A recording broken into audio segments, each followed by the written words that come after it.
ఈ ఉదయం ఈ వాగ్దానం మీకోసం. అందరు బాగున్నారా? పొద్దున్న లేచారా? ఏదైనా కష్ట సమయాలు, బాధలు చాలామందికి చెప్పుకోలేనివండి. నిరంతరం ఇదేమి యుద్ధం అనిపిస్తుంది.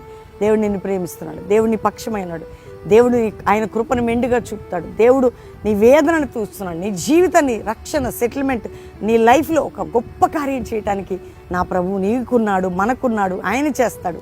ఎంతమంది ఈరోజు నా మాటలు వింటున్నారు? కీర్తన 12వ కీర్తన 5వ వచనంలో అంటే ఎంత దరిద్రుల నిట్టూర్పు, బాధింపబడేవారి నిట్టూర్పును బట్టి, వారి యొక్క దుఃఖమును బట్టి, వారి వేదనని ఇప్పుడే లేచేదని అంటున్నాడు.